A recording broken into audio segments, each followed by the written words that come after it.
Assalamualaikum warahmatullahi wabarakatuh. Para mahasiswa dalam mata kuliah Dialektologi, berjumpa kembali dengan saya, Profesor Dr. Ermanto SPD MHum, untuk pertemuan yang ke-11. Para mahasiswa yang cendekia dan berbahagia, hidup harus bermakna. Bermakna bagi diri sendiri, bermakna bagi keluarga, dan bermakna bagi nusa dan bangsa. Ingat selalu pesan saya, mari kita selalu beribadah. Karena dengan beribadah, kita akan bahagia kehidupan dunia dan bahagia kehidupan di akhirat nanti. Para mahasiswa, pada pertemuan yang ke-11 ini, kita akan membicarakan topik instrumen penelitian untuk dialektologi. Ikutilah uraian berikut ini.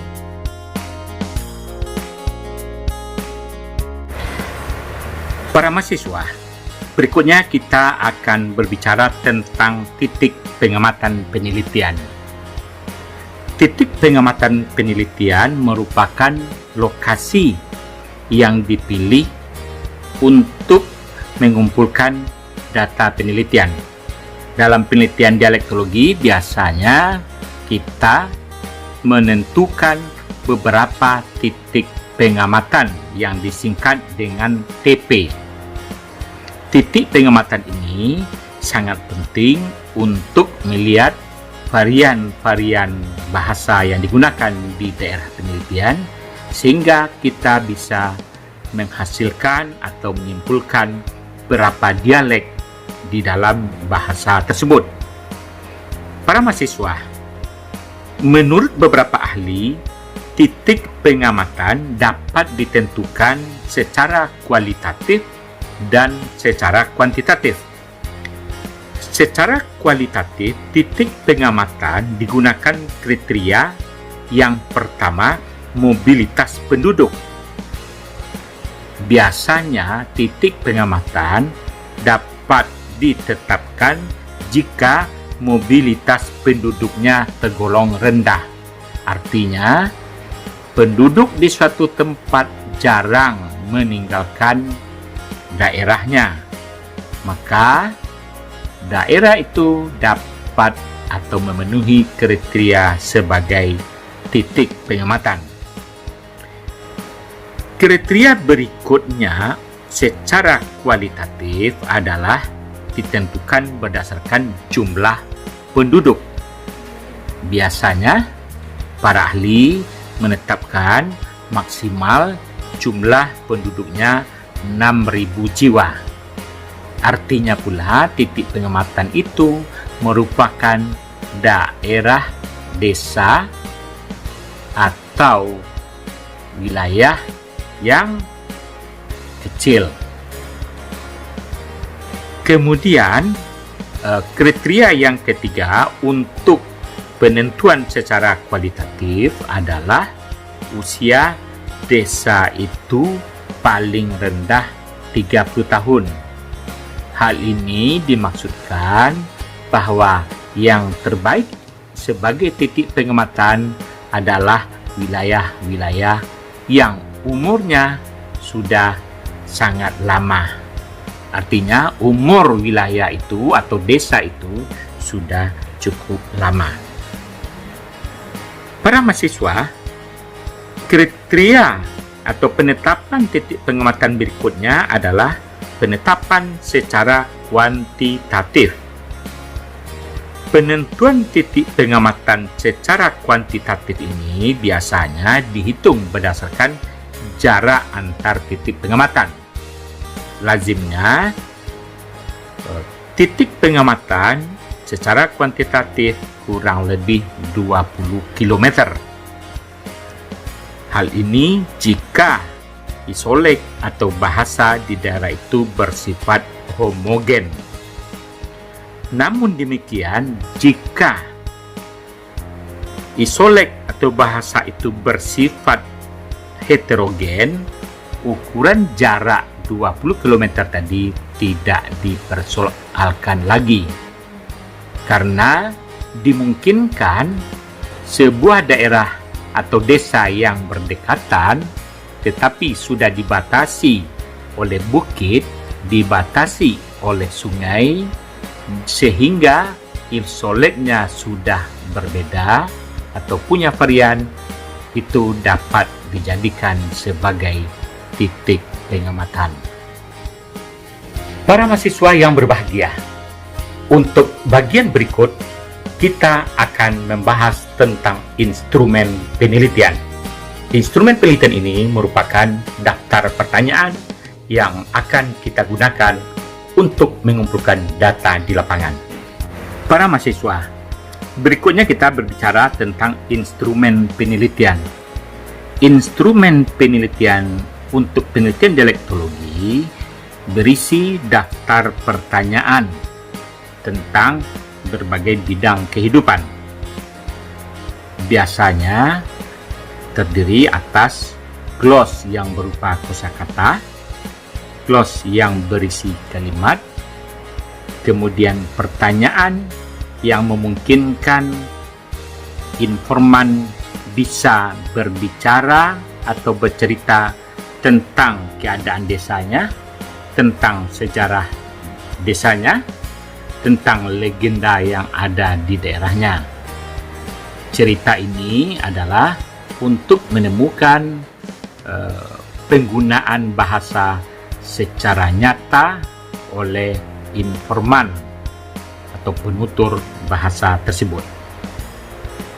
Para mahasiswa, di dalam instrumen penelitian dialektologi terdapat syarat daftar pertanyaan tersebut.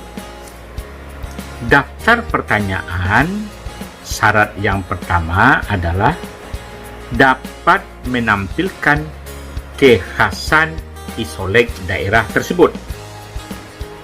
Untuk hal ini biasanya peneliti akan melihat kekhasan isolek di daerah tersebut pada unsur fonologis, unsur morfologis, unsur sintaksis, dan unsur leksikal.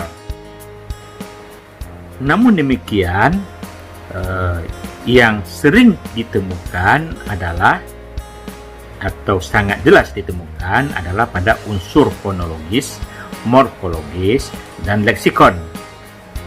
Lazimnya dalam penelitian dialektologi, unsur fonologi dan leksikon saja dianggap sudah memadai untuk mendeskripsikan variasi bahasa di daerah penelitian tersebut.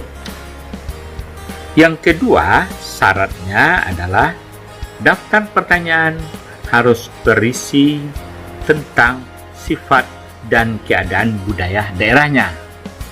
Dengan demikian, daftar pertanyaan pada suatu penelitian dalam budaya tertentu tidak bisa secara otomatis digunakan pada daerah lain, karena perbedaan konsep-konsep budaya tentu saja tidak ditemukan di daerah yang lain.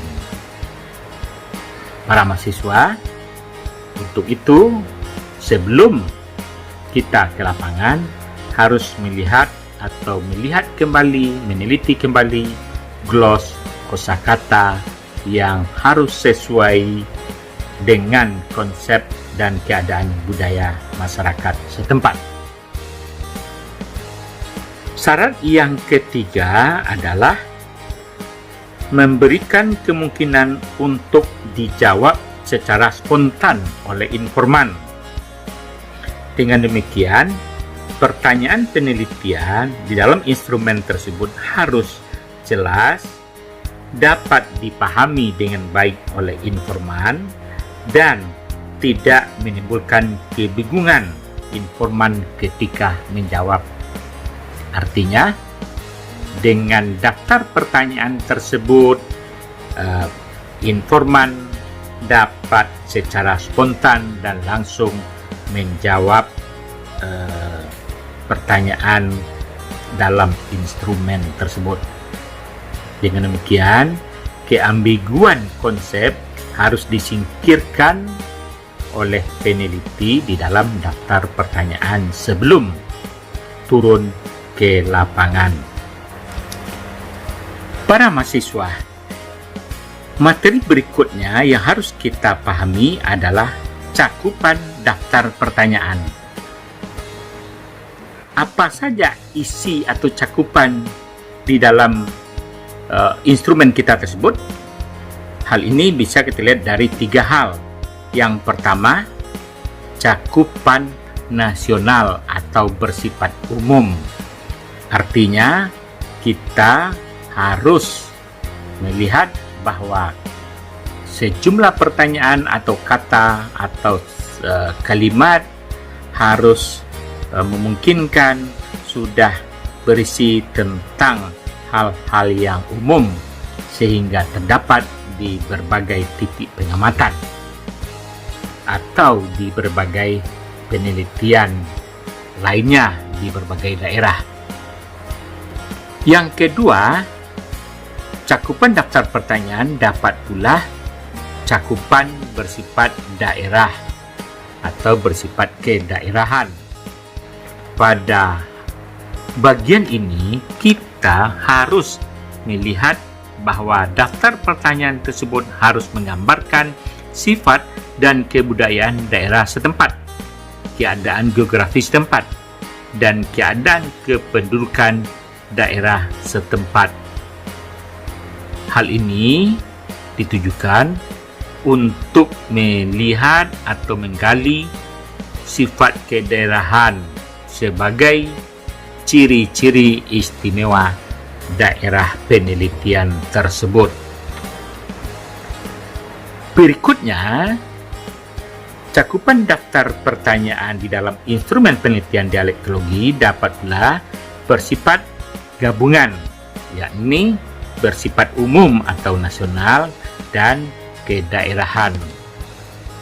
Daftar pertanyaan gabungan ini tentu akan menggambarkan isolek atau varian isolek di daerah yang diteliti secara baik. Secara umum, kita dapat mengajukan daftar 200 kosakata Swades untuk melihat hal-hal yang umum tersebut. Kemudian kita dapat melanjutkan pertanyaannya dengan kosakata yang bersifat kedaerahan tadi. Dengan gabungan cakupan pertanyaan yang bersifat cakupan nasional dan bersifat kedaerahan akan dapat menggali konsep-konsep di daerah penelitian secara lengkap. Para mahasiswa, materi berikutnya adalah tentang susunan daftar pertanyaan. Bagaimana daftar pertanyaan itu disusun di dalam instrumen penelitian dialektologi? Ada 2 cara penyusunan daftar pertanyaan di dalam instrumen tersebut. Pertama, susunan secara alfabetis, dan yang kedua, susunan secara semantis atau makna. Susunan secara alfabetis adalah sama seperti yang terdapat di dalam kamus. Daftar pertanyaan yang berupa kosakata dan sintaksis atau kalimat tersebut disusun berdasarkan alfabet. Hal ini akan memudahkan informan untuk mencari gloss daftar pertanyaan tersebut, namun biasanya menyulitkan informan karena menguras pemikirannya yang berbeda secara makna. Artinya, gloss kepala dengan gloss bibir akan diletakkan pada tempat yang berjauhan karena disusun secara alfabetis tadi. Demikian juga kosakata rambut akan terletak jauh berbeda dengan kosakata gigi akibat penyusunan secara alfabetis itu. Apalagi ketika kita membuat gloss rambut atau kepala dengan tumit, tentulah akan terletak pada tempat yang berbeda. Padahal secara semantis atau makna dia dalam bidang yang sama, yakni anggota tubuh manusia. Berikutnya, susunan daftar pertanyaan secara makna adalah daftar pertanyaan disusun berdasarkan bidang-bidang makna yang ada di dalam daftar pertanyaan tersebut. Misalnya, bilangan dan ukuran, waktu dan musim, anggota tubuh manusia, kemudian kata ganti atau istilah kekerabatan, pakaian, jabatan pekerjaan, binatang dan bagian tubuh lainnya akan disusun secara makna. Hal ini sangat memudahkan informan penelitian. Para mahasiswa yang berbahagia, materi berikutnya adalah bagaimana bahasa di dalam daftar pertanyaan pada instrumen penelitian tersebut. Bahasa yang digunakan untuk daftar pertanyaan yang berupa gloss tadi dapat berupa yang pertama bahasa baku bahasa daerah tersebut.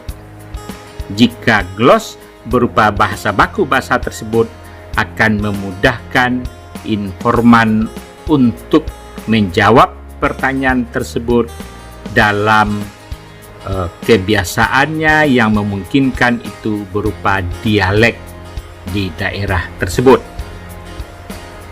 Yang kedua adalah bahasa yang digunakan bisa berupa bahasa nasional di Indonesia seperti menggunakan bahasa Indonesia.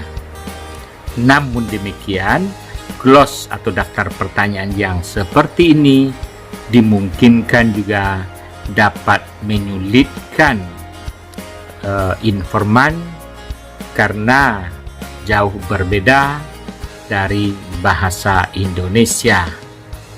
Hal ini tentu pada daerah-daerah yang berbeda dengan bahasa Indonesia tentulah akan menyulitkan informan untuk menjawab pertanyaan dalam instrumen penelitian dialektologi tersebut. Para mahasiswaku yang berbahagia dan cendekia, demikianlah uraian materi kita untuk pertemuan yang ke-11 ini tentang daerah penelitian dan instrumen penelitian untuk penelitian lapangan, khususnya penelitian dialektologi. Para mahasiswa, ingat kembali pesan saya, sehatlah selalu, hiduplah bermakna untuk diri sendiri, bermakna untuk keluarga, dan juga bermakna untuk nusa dan bangsa. Marilah kita selalu beribadah, karena dengan beribadah senantiasa kita bahagia di dunia dan bahagia di akhirat kelak. Demikian saja, mohon maaf, sampai berjumpa kembali dalam mata kuliah dialektologi untuk pertemuan yang ke-12 berikutnya. Mohon maaf, wabillahi taufiq wal hidayah.